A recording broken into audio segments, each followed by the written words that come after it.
and welcome into this Tuesday morning edition of the Farzy Show here at the Steven Singer Studios, well, at least for this week, where I'm at that Airbnb in Loveland, Colorado for my wife's family reunion, staying here with my wife, my brother-in-law, and my sister-in-law. Yes, they're all sleeping right now, so I'm going to try to keep my voice low. Although I know that this looks like a hostage video, as I'm aware, as some of you fine people said in the comments. Thank you very much.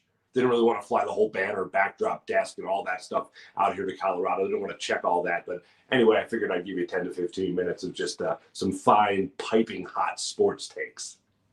So let's get into it. What do we have today? We got to talk about the Phillies. All hail the praying mantis. We got to talk about the NBA and free agency, all that's going on there. We got to talk about tomorrow's fly fishing experiment, where I actually went out there and videotaped myself or filmed myself, shot myself, whatever you call it. We're actually going out there fly fishing in a stream out here in Colorado, which was a bucket list thing. It was awesome. We got the Eagles to get to with our Jalen Hurts conversation, what he's saying about how he's being coached by the Philadelphia Eagles. Also, we got to talk about Devonta Smith and his new knee injury that has him at day-to-day, and Carson Wentz. As we discussed yesterday, he was electing to go for rest, possibly surgery. Well, now it looks like it is surgery. 5 to 12 weeks. Very broad range right there in terms of times he'll miss. So we can pretty much kiss that third first-round pick goodbye, at least for the time being. Wouldn't be betting on it. Let's just say that. But let's start it off with the Phillies. Let's start it off on a happy note, a positive note. The Phillies now won 2 in a row. And you know what that means? You win one more, and that's what you call a winning streak. But let's start it off with this one just last night in Washington with what the Phillies were able to do. They get out to that the 1-0 lead. They have Ranger Suarez on the hill, first and foremost, making his first start in forever. And he goes out there, gives you 3 innings, 33 pitches over 3 scoreless innings of work after going from starter to relief pitcher to closer, and now back to starter again. So that's where the Phillies are as far as the rotation goes. Ranger Suarez goes out there, gives you 3 innings, scoreless innings of baseball. Great to see that. And then you see the bats start to come alive late in this game. You see the bullpen, again, give up a lead. The Phillies go into the 7th inning. They're leading 2-1. Next thing you know, they're coming out of the 7th inning, trailing 3-2. They go into the top of the 9th inning. JT Realmuto just continues his tear. But this is what happened in the 9th inning for people that missed it. They go into that 9th inning down 3-2. Gene Segura gets to the RBI double. Then JT Realmuto comes up with a 2-run single for his 8th hit in his last 3 games. Then you also have Alec Bohm coming up with an RBI single, and then the sugar on top, a smart heads-up play by Alec Bohm, who's on first base when Didi Gregorius hits a ground ball, stays in the infield, and instead of Alec Bohm with 1 out, running to second base where they could easily turn 2, they have to throw to first, allowing the run to score, and then Bohm gets tagged, so the run counts. There's a disparity, some confusion in all of this where they weren't going to count the 7th run being scored. Apparently the umpire lost count, the official scorer in the press box where all the writers were, of course, they lost count, and it was really 7 runs. They only gave him credit for 6. They fixed it, and it was 7 runs. Unfortunately, it was that because new closer Ian Kennedy came in to get some work, and unfortunately allowed a home run, but still ended up closing out the ballgame.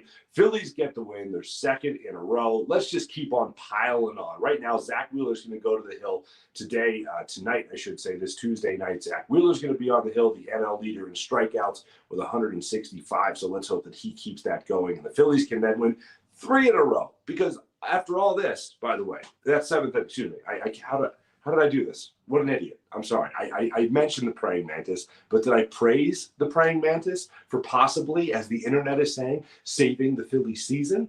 I didn't. Not enough. So let's just say this. I don't know if we can get some stuffed animals like we had with the Angels had a million years ago with the rally monkeys. What was that, 02? Whatever we could get, maybe a stuffed praying mantis, whatever it might be for the rally mantis, as I know they were calling it in Washington because that's what led to them blowing the lead. Whatever it is, if that's what we need, if we need a Bamboo Brad and his bamboo one day, maybe we need a praying mantis now, as we all have our high hopes, and so high, in fact, that we're praying. And now we have a praying mantis on our side. So really, when you look at the trade deadline, Freddie Galvis, Ian Kennedy, obviously, you got Gibby in the deal, Gibson, obviously. You got some pretty decent guys here. And now you got the praying mantis as well. So maybe that's all you really needed. Good job, David Browski. So the Phillies right now are 2.5 games out of first place. The Mets are not playing good baseball right now. They're 4-7 in their last 11. The Mets have not won back-to-back games in a week and a half. So the door is wide open for the Phillies, especially in this series that they're playing a Nationals team that was sell at the deadline, while the Phillies were at least looking to buy by the deadline. So let's hope the Phillies keep this going. I love these good vibes, positive feelings. Phillies, once I thought it was out, you pull me back in every single season with this Phillies team. So let's hope that they keep that going. One little interesting note while we're talking baseball here, Spencer Howard had his introductory press conference with the Texas Rangers. He, of course, was one of the guys traded away. And we have all said the same thing about Spencer Howard, and we've said the same thing about a lot of Phillies prospects that had a lot of promise. Scott Kingery being one of them, go back to Cody Ashley being one of them, a lot of these guys that had a lot of promise. And what do the Phillies do with these guys? They just tossed them and turned them and just pulled them all over the place. Instead of just letting them get comfortable, establish a routine, knowing that that was their job. This is my job. This is what we're assigning you to do. Go out there and do it. Well, Spencer Howard was one of those guys that was a bullpen guy, a rotation guy, bullpen guy, starting pitcher, and then it would go back and forth. And he had some injury issues in his own right. So he's not exactly exempt from all this. But you would like the Phillies to look at a young guy that they saw as their top pitching prospect and actually take care of him a little bit. And hopefully they turn him for a guy that right now will be really good in Gibson and what you're able to do with Kyle Gibson as the season goes on. But right now you gave up one of your top pitching prospect, a guy that you didn't handle properly over the last year. You barely really gave him an opportunity. And the fact that you're still talking about Vince Velasquez as a starter in this rotation over Spencer Howard, or the fact that you were even looking at Chase Anderson in the offseason over a guy like Spencer Howard when he could have just given him the reins to be a starter, I don't think they handled Spencer Howard right at all in his time here with the Phillies. So Spencer Howard goes down to Texas. He's now with the Rangers, and he gets his introductory press conference, and he gets asked about the routine and what's it like, what it's like for him now to be with the Rangers to leave Philadelphia, and how difficult it was for him to find a routine in Philadelphia. And Spencer Howard answered the question very honestly about how hard it was to find that routine, how he never knew what his assignment was basically in Philadelphia, and he never really knew which way was up while he was here. So at the end of that long statement, he got a follow-up question to which he just capped it off with, "I'm really happy to be here," meaning in Texas. So for all the people that will always, and myself included, call the Phillies on the carpet for not handling prospects, well, here's an opportunity, or here's another feather in the cap of that old argument. The bottom line, let's end on a happy note. Phillies, 2.5 games out of first place. Keep the good times coming. Devonta Smith, day-to-day with a knee injury suffered in Saturday's practice of the NovaCare complex during training camp. Apparently, it was while he was going all out to try to catch a pass from Jalen Hurts that he threw at Devonta Smith's feet. So he went down to try to catch a worm burner from Jalen Hurts, apparently, and hurt his knee, sprained his knee. Eagles are saying it's simply precautionary, that he's being held out. He's listed as day-to-day, could be out 2 to 3 weeks, but it's not exactly said to be serious. 2 different reports I read on this, one from, I believe it was Ruben Frank, the other from Tim McManus of ESPN. Ruben Frank of NBC Sports Philly said that the Eagles are just being cautious about this, and internally, meaning not on the injury report, but internally amongst their own discussions, the Eagles are not worried about this injury with Devonta Smith. So hopefully it doesn't really knock him back too much. But then that started up a conversation. Well, you have an injury. You have an injury already to a guy that a lot of people thought were going to be injured already. Mind you, this wasn't a contact type of thing. Nobody hit him and all that. He hit the ground and twisted his knee a little bit. Slight MCL sprain that, again, they're not worried about. But I know this conversation tends to happen a lot in Philadelphia. You're looking at guys right now with this team, Travis Fulgham, Jalen Reagor, Devonta Smith, obviously, J.J. Arcega-Whiteside. Where's the veteran guy? Where's the guy that you feel confident throwing in on third down? It seems like, and I go back to this term, and I hate it because it didn't work out the last time I heard it.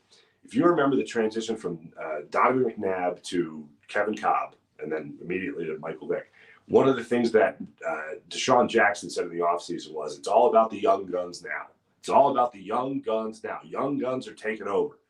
That seems to be what the Phillies are doing right now, offensively speaking, considering I still think they're going to move on from Zach Ertz, which means Dallas Goedert takes over. And then you look around that wide receiving core, and you look even in the backfield with Miles Sanders. These are all young guys that have a lot to prove, still their best years of NFL football in front of them. So I don't think the Eagles are really going to be targeting that wide receiver, but I know it's a conversation that has already started, especially with the news that Devonta Smith already suffering his first injury as a pro. I'm not worried. Eagles aren't worried. No beat reporter seems to be really worried about it, other than maybe one or two that want to draw up the conversation about, or media member in general, about wanting to draw up the conversation about a wide receiver, veteran wide receiver coming in here to maybe teach these guys how to be professionals. So we'll continue to follow that and see if that actually comes to fruition. Now, speaking of Carson Wentz, earlier I mentioned 5 to 12 weeks he could be out. Really weird injury here with Carson. Carson Wentz apparently suffered this injury, according to Frank Reich, while he was addressing the media yesterday. He suffered this injury in high school, probably as early as high school, he said, and it just never showed up. And then he said the wrong day, wrong time, wrong thing, wrong amount of pressure was placed on that foot, and it broke. And now it's a matter of getting the surgery. So it could be as short as 5 weeks. It could be as long as 12. But we all know these are finicky things here with Carson Wentz. So if you're really betting on that first-round draft pick to come to the Eagles by way of the Colts in that compensation, the conditional pick, second-round pick, I would not be betting a lot on that, as it seems Carson Wentz will be out at least until October. So, yeah, those 70% of the snaps at least, not looking likely in the Eagles deal, unfortunately, which does affect this next story. By the way, of course, Hugh Douglas will be joining us coming up here on this fine Tuesday morning. Why wouldn't he? Why wouldn't he, folks? So Hugh will join us to talk about all things Eagles coming up in just a second. But I was scrolling the old interweb, and I saw a story came out. And I saw this came out after I had interviewed Hugh, so we don't talk about this story specifically. But a lot of conversation, as we all know, is surrounding Deshaun Watson and the Eagles' interest in Deshaun Watson. If it's me making the decisions, or what I want the Eagles to do, what I'm rooting for the Eagles to do is give Jalen Hurts, I'll get my young guns confused, get Jalen Hurts this year audition, see how he does. If he's not what you want him to be, you have at least 2 first-round picks and maybe still a quarterback that somebody else might look at in Jalen Hurts and say, oh, maybe I'll give him a shot, see what he can do for us. And then you also have still probably a high second-round pick. If the Colts don't have their starting quarterback for the vast majority of the season, that's probably still at least going to be a high second-round pick with Carson Wentz, assuming he doesn't play. So you're still going to have a lot to offer the Texans for Deshaun Watson, or if you do what I'd like you to do, still have a lot to possibly move up in the first round of the draft next year and possibly get a quarterback there or trade for a quarterback. Peter King was talking about how the Eagles will be, at least kicking the tires on Aaron Rodgers if he doesn't become available in trades. So that's something that the Eagles would certainly be looking at there. That's what we're looking at in terms of the trade with the Eagles quarterback situation right now. And this news just came out about Deshaun Watson. One of the women, I want to make sure I get her name right as I check my notes, Nia Lewis, who's a massage therapist in Houston, went on a podcast, Unwind with Tasha K. That's the name of the podcast. And in this podcast, she talked about 2 appointments that she had as the massage therapist for Deshaun Watson. And I will just say that her description of her 2 appointments with Deshaun Watson are very graphic. One involves her massaging around his buttocks and him making a special request to go beyond the buttock.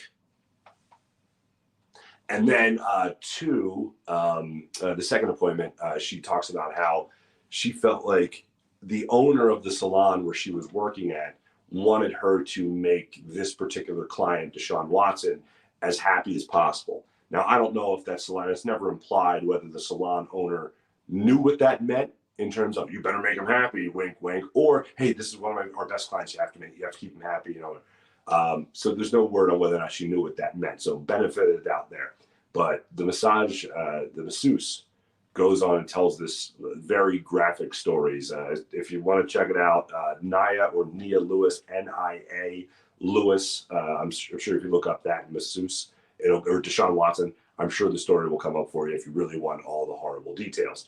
Now, the whole time I'm listening to it, the whole time I'm reading about it, I'm thinking, yeah, let's not get this guy. Let's not, it's like just from even a football perspective, let's not get this guy. From a football perspective, I wish the Eagles would just try to trust what they have in their own assets with the Jalen Hurts. I want to see what the Eagles have in terms of draft picks for the following year and get their own guy that they can then get put on a rookie pay scale and not have to worry about paying through the teeth and trying to win in that window. That's what I want the Eagles to do from a football perspective. Deshaun Watson on the football field, great. Love watching him play. But the off the field stuff is only going to bleed into the on the field stuff. And you can talk about distraction, but it's not just distraction. It's how much you're really going to get of that guy if he is going to be playing here in Philadelphia at all, and also how expensive that guy will be. But I'm not rooting for that Deshaun Watson trade to go down. That's all I'm saying about that. Last thing, a lot of free agency news in the NBA, so I want to make sure I get this out. Furkan Korkmaz, 3-year, $15 million deal with the Sixers, so he stays here in Philly. I still don't get it. I'm not a big Furkan Korkmaz fan. I think he has a small, loyal following, but I don't get it. I mean, I don't get, again, it's a bad free agency class. We all know it's a bad free agency class. This is one of their own, $15 million, 3 years. Fine, sign me up. And that's what the Sixers said and all that. Also, George Hill looks like he's getting waived by the 76ers. So a brief stint in Philly for George Hill after being acquired at the trade deadline by Daryl Morey. TJ McConnell stays in Indiana, 4-year, $35 million deal. Good job and congratulations to TJ McConnell. Kyle Lowry does go to Miami. So he's there on a 3-year deal worth close to $90 million that we talked about yesterday. Derrick Rose, 3 years, $43 million to stay in New York with the Knicks. Alex Caruso, 4 years, $34 million to go to the Bulls. Chris Paul, who's 36 years old, just signed a 4-year deal to stay with the Suns, and that's going to be worth $120 million. Trae Young, 5-year max rookie contract extension. That goes to $207 million. It could be worth up to that. Shai Gilgeous-Alexander, 5 years, $172 million rookie max contract deal to stay with the Thunder as the former 11th overall pick. So that's a lot of the stuff that I wanted to make sure I got to today in today's Open. Tomorrow. Now, this was a Monday. Monday I went out, and I actually did the fly fishing, and it was spectacular. I recorded a lot of it, so I'll make sure I put together a nice feature package for you. And I hope to still get on a horse later this week. And I also hope to get on a kayak later this week. So plenty of scenic shots of the beautiful area I'm in here in Colorado. And again, here's the thing.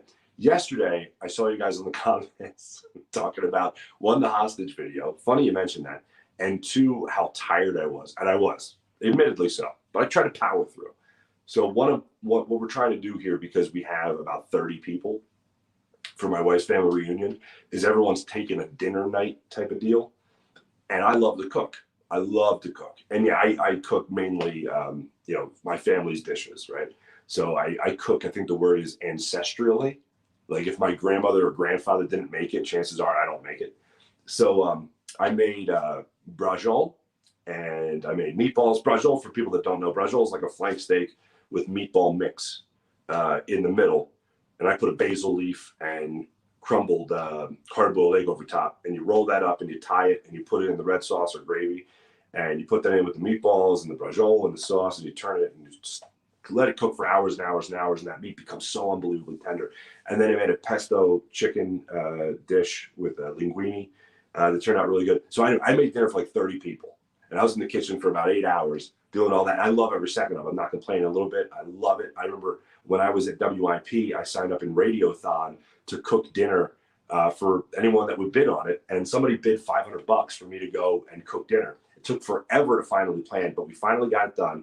I ended up making dinner for this guy, Joe, and his buddies, great people, and their circle of friends. It might have been like 10 or 15 people. I loved it. Made meatballs, what did I make? Did I make stuffed calamari? I might have made stuffed calamari too. But anyway, so I was in the kitchen. I was exhausted. I was running around with my kid as well, which you guys saw, little Toots, Emanuela, in the video yesterday. So yeah, I was beat to hell yesterday, but I can't pass up the opportunity to still vent about Philadelphia sports and still talk to you fine people whenever I get the opportunity to. So tomorrow we hope to have the fly fishing video for you. Then I'm hoping Thursday I'll be on a horse, and then Friday wrap it all up on the kayak. So I don't know. I don't know what that. See, I'll have to tape the kayak thing earlier. Maybe I'll do an Ask Me Anything. Maybe you guys can just tweet me and hit me up, and I'll just answer whatever the heck you want while I'm on that kayak. Well, and fishing, of course. I'll still be fishing. A lot of fishing. So there you go. Thanks for watching the Open. I will throw it over to my good friend Hugh Douglas in just a second for that interview that we talked about. We talked to him earlier.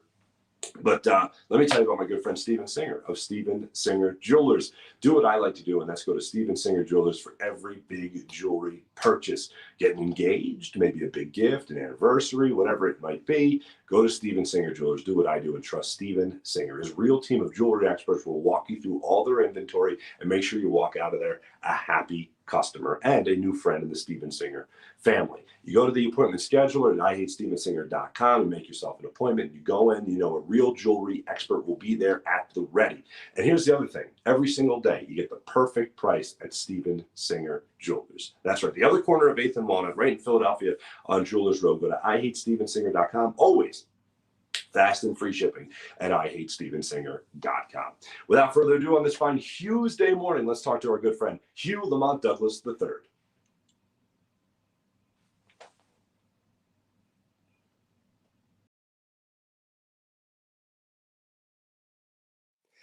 And joining us on the Rothman Orthopaedics guest line on this fine Tuesday, me in the Denver area, he in Atlanta, the great Hugh Lamont Douglas III. What's up, Black Angus? What's going on, man? How you doing? I'm doing great. I gotta say, I took your advice. We flew out here with little Toots, my daughter Emanuela, who turns 2 next week. We had lollipops, we had drinks, we had all sorts of stuff, so that when we were taking off and landing, her ears weren't popping. Yeah. So it was great. She was wonderful. Everyone on the flight around us was cool. She was cool for the most part. Towards the end of the 4-hour flight, she started to get a little antsy. But I got to tell you there, Uncle Black Angus, your advice, it helped a lot. Thank you very much. Oh, yeah, man. I'm telling you, man, it's a joy. And once she gets used to flying, like, you know, it won't be a problem. It won't be a problem. That's why I got to give a shout out to my ex-wife, Simona, because she had little Hugh ready to travel. And to this day, he is like a little joy to travel with. Even though he's like a grown-ass man now, he's still a joy to travel with. Starting when they're young. Yes. There's a couple of things that have been on my mind that I've been meaning to ask you. And now Nick Sirianni is through his first week as the Eagles head coach, running his first training camp ever. Mm-hmm. And one of the repeating themes from training camp has been, these have been tough practices. These have been physical practices. Jonathan Gannon, the Eagles' new defensive coordinator, saying that you can't take the stinger out of this defense. And I have never heard of physical practices while guys are running around in shorts and shells. Mm-hmm. Is that a real thing, or are they just trying to overhype this new head coach? I would say probably spirited practices. Okay, I've heard of that. Yeah, you know, like going fast. You know, competing on every ball, competing every every catch, contested catch, things of that nature. As far as your defense is concerned, I mean, my thing is this is funny because down here in Atlanta, everybody was talking about, like, they had their first open training camp last Saturday. And people were tweeting out, oh, man, this defense looks stout and da-da-da-da. And I was thinking to myself, I'm like, it's kind of hard to tell what a team looks like because everything is scripted. Everything is scripted for the team to have success in a certain aspect, whatever drill it is. It's scripted so that you can have success. I think at this point, Marc, it's real hard to glean what a team is, in my humble opinion. Right. Now, I'll go back to Andy Reid's training camps when he first got here. And I remember, like, there was no love lost when Andy first started training us, because at that point, he's trying to find out who is going to be his guys when, you know, we did finally play games, when it hit the fan, if you will. So I don't know. And this NFL is a little bit different because of the training camps, the rules and everything. You can't wear pads and anything like that. But physical practices, I remember what those used to look like when Andy Reid was coaching, when he first got here. Now, again, I haven't been on the field, so I don't know what that looks like. The only thing I can think of is a fast-paced practice, and people are being, you know, contesting everything that's thrown in the air, things of that nature. That's the only thing I can think of. How would you react as a player if everything was charted in terms of wins and losses between the offense and the defense, you versus Trey Thomas, for instance, if that was charted, who won the day in that aspect? Would that be annoying or would that be motivational? I think it would probably be, in a sense, motivation because you want to compete. You want to be in a situation where you're competing at all times.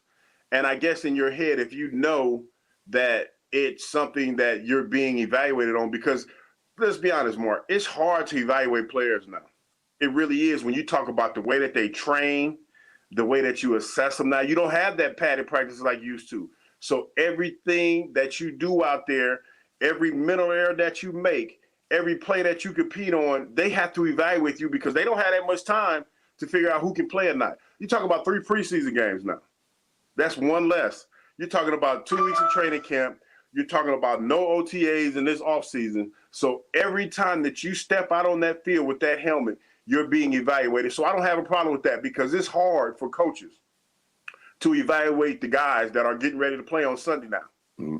All right. Now, here's something else that's interesting. Now, Jalen Hurts, as of right now, is the quarterback, number one quarterback. QB1 is now the popular phrase. So he wants to be coached hard. He said during his press conference the other day, Jalen Hurts, that he wants to be coached hard. He wants to be as coachable as possible. That seems like something else that's become a lot more difficult nowadays, similar to not being able to read a player simply because of their you're not watching how physical they're playing, and you can't have those types of or you can't have those types of practices anymore where you're actually hitting people. But how do you coach a player hard or coach him up in an era where it seems like, I hate to use the word soft, but it seems like guys are softer than ever in terms of trying to respond to tough coaching? I think the biggest thing, when you think about, to me, when I hear that from a quarterback, I think of being coddled. Because I feel like most quarterbacks are coddled, and a lot of them don't like to deal with adverse situations. And when he says that's what immediately comes to mind. He wants to be critiqued hard. He wants to be told the truth when he's not doing something that he's supposed to do, things of that nature. I think because he knows. I think in the back of his mind, he knows that they're probably shopping and looking to replace him. So he wants to do everything in his power to be prepared and be the best quarterback that he can be. I love his competitive spirit. I really, really do. Mm-hmm. I wish the Eagles, from what I've heard on the outside looking in, I should say, I wish the Eagles had the kind of faith in him that he has in himself. But, when you talk about some of the rumors that are going around, and they're still swirling, Marc Farzetta, I'm pretty sure, even though you're out there in lovely Colorado, you still hear the rumors. Absolutely. Eagles are looking. They're lurking. They're out there lurking. So they're trying to upgrade that position. Mm-hmm. Doing everything that he possibly can to at least establish a foothold on the quarterback spot. I don't think he has it right now. Yeah, I agree with that. I still think the Eagles are eventually going to make that trade. But what's interesting about this whole scenario is when he addresses the media, is saying how above that conversation he is, how all he's concentrating on is things that he can control. He's saying all the right things. Yeah. The Eagles seem to be going out of their way in avoiding anything that is committal to that shows any type of commitment to Jalen Hurts. If they get asked about his future, if they get asked about his leadership ability, it's the most down the line, down the middle type of answer you can imagine. So you can't get called on it later. Yeah. I mean, and listen, he can only, like he said, he can only control what he can control, and only thing he can do is fight tooth and nail all the way to the end until whenever it happens, or if it happens. Until then, he has to do everything that he possibly can. But I would love to be a fly on the wall. When Coach Sirianni walks off the field, him and Howie Roseman, and they're having a conversation, he's probably saying, "Yo, Howie, what's up? What's going on? When is my guy getting here?" or something like that. Who knows? Who knows how the conversation is going? Right. But like I said, the rumor mill is churning away, and his name, Deshaun Watson's name, is all over the place, and it's affiliated with the Philadelphia Eagles. So, only thing Jalen Hurts can do is go out there and do the best that he can. Did Andy Reid or any of your coaches ever stop practice or stop training camp? They didn't like what they were seeing, and they just said, "Hey, everybody focus. We're going to have bad days. This is a bad day, more or less. Let's get it going." Did they ever do that? Did they ever shut it down? And could you imagine a first-year head coach like Nick Sirianni stepping in and doing that? I can't recall any days where we actually stopped and didn't practice. I can't remember those. Now I remember days when we had sloppy practices. Yeah, he paused for better clarification. He paused practice, brought everybody in for a couple of minutes. Yeah, but you try to get back on track, or you might do a period over something. Yeah, I remember days like that. But no practice where they say, hey, you know what? It's sloppy. Let's take one off. No, because listen, Mark, you're in a position right now. Like I said, every day is precious. Every hour, every minute that you're out there. I couldn't imagine being in this league now and being a guy that made a ton of mental errors during the course of my playing days and having the kind of pressure to go out there and perform and not make that many mistakes. I mean, it has to be tough, and I understand that talent overrides everything. But at the same time, when you're a first-year coach and you're trying to implement things, you may have a talented guy that consistently messed up, and you might not be able to or feel comfortable putting him out there on the field. So it's a crazy time. The one thing he did do was give some veterans a day off, and he said he's got pretty much scheduled throughout training camp to give those guys days off. When you go back in your veteran years in the NFL, how many days, how many practices, how long did it take you to really get ready for week one of the NFL regular season? With Andy Reid, I was a fairly young player, so we practiced. We practiced through that. We fought through it, man. Now there were certain times where he would pull back a team as a whole in a modified practices. But as far as individual players and things of that nature getting special treatment, not that I recall with Andy Reid. Okay. Not that I recall with Andy Reid. Brandon Graham, I was reading a story about his practice, how it's been going for him through the first 5 days of training camp. Still got it. My friend Mike K of NJ.com wrote a story about how Brandon Graham still got it. At this point in your career, how do you know you still have it? You out there moving around, it's still fun. I can remember for me, it was fun until it wasn't. And that's how I remember. It was fun until, it was certain things that your body just couldn't do. And shout out to Brandon Graham anyway, because I've been I tend to at night, I go to his Instagram page when he has the live feed of Eagles training camp when they're having the karaoke night with some of the players. And the rookies, yeah. Yeah, to see that, it's just fun to see. And to be in a position where you can bring actual fans behind the red velvet rope to see what's going on training camp night. I thought that was pretty cool. So shout out to BG for that, man, because I've tuned into a couple of those Instagram lives. Pretty cool. If Hugh Douglas had to sing that song and sing karaoke, what's Hugh Douglas singing? Me So Horny by the Two Live Crew. Just for that reason right there.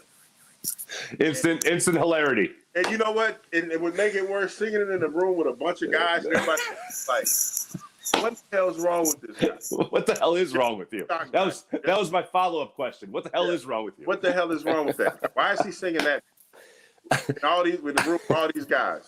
Yeah. Is Brick House number 2 on that list? Yes. That's what I thought. Mate.